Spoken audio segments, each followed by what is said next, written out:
Mbak, sebentar. Sebenarnya bukan masalah super duper rewel. Hatimu itu tidak tenang karena kamu itu punya utang bank. Enggak, sebelum punya utang bang memang dari awal aku udah enggak ini. Bes. Makanya saya tadi bilang kalau kamu memang benar majikan rewel dari awal, jangan utang bank. Selesai urusannya. Pikir aku kan waktu itu memang sengaja nyari gara-gara lah. Pikir aku waktu itu kan aku Kan sekarang sudah nyari gara-gara, kamu sengaja nyari gara-gara. Ya udah. dari yang ngerti maksudnya dari awal itu minta 3 bulan aku nggak minta nih. Terus aku mau pulang lah, intinya aku nggak mau lah gitu kan, notice terus itu aku udah izin sama agent pun, terus agent ya udah kamu tanda tangan dulu ini, karena tanda tangan bisa keluar dong, kamu kan udah tanda kontrak, itu udah urusanmu sama majikanmu. Nah terus kalau udah gimana ya nggak bisa keluar kata agent, ya udah aku tahan. Nah terus gimana caranya ya pokoknya aku nggak bisa, itu caranya gitu kan. Terus kebetulan keluarga aku emang ada musibah sakit, ini lapor duit aku satu, aku bilang gimana ya, terus udah ya betah nggak apa-apa, betah nggak betah, pikir aku bisa nggak tahu kalau kejadiannya kayak gini aku nggak bisa bayar. Nah terus aku yaudah utang lah, terus ya otomatis kurang nah wah aku nggak bisa bayar lagi, ya udah ya utang lagi, surat datang, nggak utang lagi, nggak maksudnya buat setoran ini kan udah tinggal berapa hari lagi, tinggal berapa bulan lagi gitu. Terus aku nggak bisa setor karena di sana emang keadaanku di Indo masih belum stabil gitu, keuanganku, mamaku masih sakit, anakku sekolah, jadi ya udahlah pikir aku. Terus teror dan kirim surat, majikan tahu surat itu bahwa sekian kamu harus setor sekian ribu ini gitu kan pihak banknya, dia tahu tapi enggak, intinya nggak dibalas sama dia surat tahunan. Nah terus aku joki dong sama majikan, aku pikir dia tuh biar ngerti, ya udahlah minta gajiku biarin nanti berapa bulan kemudian nggak usah gaji, yang penting aku bayar itu. Terus dia bilang ya nggak bisa urusanmu, ya udah, padahal udah ngomong udah jujur segalanya gitu, aku tuh bang ini. Terus ya udah terus dia telepon, itu juga pihak bank nelpon tiap malam sama dia, nggak ada surat, nggak ada telepon rumah, telepon dia pakai telepon, terus dia ini apaan sih gitu kan, terus dimatiin dia belilah nggak mau tahu. Nah terus ada satu tuh diangkat dia pernah, ya itu ngatain aku ini pembuat pemudang sengkel, dia bukan urusan saya, urusan ini ya. Jadi pihak bank memang dia nggak berani, dia mau naik tuh juga nggak berani karena dia masih nggak beli, ya emang sih bersyukur nggak bisa naik karena nggak ada yang beli. Cuman yang aku mumetnya itu diteror di Indo lagi keadaan lagi stabil, mis aku ya gimana ya, jadi serba salah, mau keluar majikan nggak keluar, aku pun mau setor nggak bisa setor, teror pun terus meneror. Jadi ya posisiku ngambang gitu loh, mau gimana, mau kabur aku posisinya gimana, nggak kabur gimana gitu loh, jadi serba salah gitu mis. Kalau kabur kamu mau kemana? Emangnya bank nggak akan nyari keluargamu? Ya tahu nyari, cuman kan maksudnya Firau kan ya udah selesai gitu lah di sini kan, jadi dia nggak, walaupun di kerja sini kan, kalau dia udah nggak kerja sini ya udah gitu. Jadi aku masih ada tanggung jawab, nanti kalau aku cari majikan lagi aku setor gitu, maksudnya ya biasa gitu. Dong paspor aja kamu nggak ada, bagaimana kamu bisa cari majikan lagi? Maksudnya agentku yang ini mes, maksudnya agentku yang ambil, kalau nggak temen gue tanya mau bayar buat diambil, itu kan temen aku yang nggak ada, bukan aku.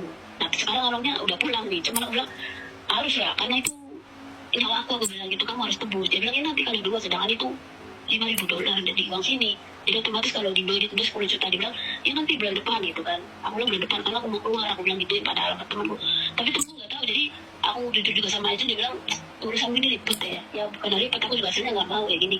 Dia bilang kalau mau keluar nanti, kalau urusan paspor nanti biar gampang gitu loh. Cuman aku nggak tahu, nggak tahan bis di sini ya tuh, nggak tahan, nggak keluar, mau kabur gimana, nggak kabur agent pun, kalau kamu kabur resiko, aku bilang nggak mau tahu gitu kan. Jadi aku juga bingung, nggak ngerti gitu. Tadi kan saya sudah kasih solusi, kasih apa, tapi kamu bilang nggak mau, nggak sesuai dengan keinginanmu. Apa yang kamu mau sekarang, Wes? Ya aku pengennya ya, intinya ya pengen keluar gitu aja dari sini gitu. Enak sekali kamu mulai ngomong, itu akan dampaknya pada TKW lain loh. Kamu yang melakukan kesalahan, kamu yang dikejar-kejar utang, terus kamu pergi dari situ kan, wah kasihan yang lain lah itu. Bukan pergi dari situ, maksudnya aku pengennya ya, aku pengennya masih di sini gitu. Biar aku nggak tahu loh mbak, kamu ngomongnya kamu ngomongnya membingungkan lah. Tadinya kamu bilang nggak, kamu di situ majikan jahat, sekarang ngomong masih main di situ. Saya nggak paham nih, kamu mungkin lagi bingung. Maksudnya pikir aku kan bukan aku mau keluar, kata dia kan kamu enak banget ketika dari sini kan. Ya memang kata itu enak banget, maksudnya pikir aku tuh gimana caranya biar keluar dari sini gitu. Maksudnya aku pasti aku tanggung jawab masalah soal bank gitu kan. Yang penting aku kamu punya kerjaan aja, kamu nggak tanggung jawab, bagaimana mungkin kamu bukan nggak tanggung jawab, bisa orangnya enggak, aku nggak kayak gitu, cuman bukan nggak tanggung jawab. Aku dia kan nggak bertanya tiap malam, nggak pernah tidur. Bisa satu kan aku sendiri ya, pembantunya nih aku sendiri. Aku bukan kerjaanmu itu nggak ada hubungannya dengan utang bank mbak. Kalau kamu ngerti aku tahu, maksudnya awal satu kerjaan aku dari awal memang udah nggak betah soal kerjaan, karena aku nggak pernah tidur malam. Dia pun majikan nggak mau ngasih aku keluar.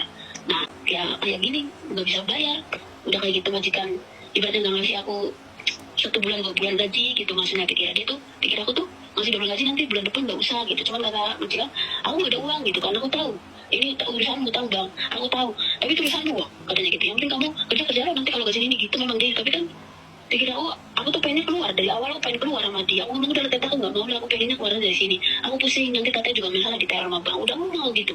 Dia bilang mau teror urusannya urusan kamu gitu. Intinya kan nggak mau ngangkat gitu. Urusan kamu terus ngomongnya. Lah emang urusannya siapa? Lah urusannya siapa kalau bukan urusan kamu? Iya urusan saya. Cuman kan pikir aku kan aku bayar, dia pun nggak mau bayar, nggak mau. Nolak uang aku nggak. Intinya kamu di sini aku nggak. Lah daripada kamu buat bayar majikan kan sebenarnya kamu lebih baik bayar bang, biar nggak diteror. Bang itu kurang, Miss. Maksud aku itu kurang. Kenapa gajimu kurang? Ada 3, Miss. Ada 3 bang. Ada 3 bank, totalnya 1 bulan berapa? 1 bulan ya. Ah. Di 1 bulan ada itu lo 4,5 lo.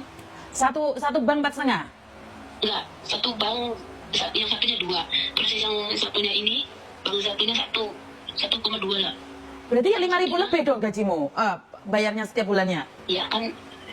Iya, gajiku 5.000 karena aku nggak pernah libur. Aku kan tadi ngomong, aku nggak pernah libur pun dikasih tuh bilang dia bilang sebulan sekali, tapi nggak tentu nggak pernah libur. Makanya Pertanyaan saya, utangmu itu totalnya berapa sayang? 5.000 lebih. sebulan itu kalau buat ini bang itu ya contohnya 5.000. Yang satu 2.000 lebih, berarti 4.500. Yang satunya 1.000 lebih, kan hampir 6.000, bukan 5.000 lebih saja, hampir 6.000. 5.000 bis. Yang satu yang bang Hai itu 2.300. 2.300, yang satunya 1.300, yang satunya 2.000 berapa? Iya, yang satunya nggak 2.000, yang satunya 1.500, yang satunya 1.200. Berarti kan 5.000 cantum. Gajiku 5.200. 5.200. Iya. Dan tapi gajianmu nggak cukup buat bayar bank saja. Benar nggak? Gajianmu saat ini kan nggak cukup buat bayar bank. Iya, betul, nggak cukup makanya. Oke. Terus apa yang bisa saya bantu? Ya, pikir aku, maksudnya ya hanya itu aja ceritanya. Kalau aku keluar nggak ada paspor, emang nggak bisa ya, Miss? Maksudnya. Wah ya tanya ajamu mbak Laiku mbak. Ya, Aizen pun aku tanya dia bilang ya nggak masalah, cuman yang unik intinya nomor 1 majikanmu karena dia pernah mau ngancam. Intinya kalau aku ngambilin 1 ini dia kan udah nggak bisa ngambil lagi, Miss, nggak bisa ngambil pembantu lagi. Nggak ada urusannya sama agent, intinya kamu sendiri maunya apa itu aja. Nggak ada urusannya sama majikan. Majikan mau ambil 1.000 kali, ya keluar yang penting bayar majikan selesai. Wes. Dia nggak mau, Miss. Dia bilang nggak mau, aku bayar majikan pun nggak mau. Saya rasa nggak mungkin lah. Dia intinya sampai finish kontrak. Dia kan pernah ngomong nih. Ya udah berarti kan kamu harus bersyukur karena sampai finish kontrak mbak, selesai kan? Harusnya kan kamu seneng. Bukan aku masalah senangnya, aku nggak tahan kerja. Kita kan nggak pernah. Ini ngurus yang rada-rada gila, maksudnya ngurus anggap aja ngurus gila teh. Nggak pernah tidur. Udah gitu banyak nggak mau tahu. Aku bilang begini dia nggak mau tahu. Dia tuh hanya kerja. Waktu itu hanya buat kerja dia kalau urusan. Ya karena kamu punya utang itu mbak, kamu ya harus kerja untuk bayar utang. Bukan aku maksudnya majikan itu nggak mau tahu urusannya anak ini kan setelah. Ya karena dia sudah ambil kamu menggaji 5.000 mbak. Ngapain maknya harus nggak jaga anaknya? Karena nggak libur, Bis. Lagi perjanjian itu tadinya nggak libur. Bukan nggak libur itu ditambahin dia perjanjiannya waktu itu.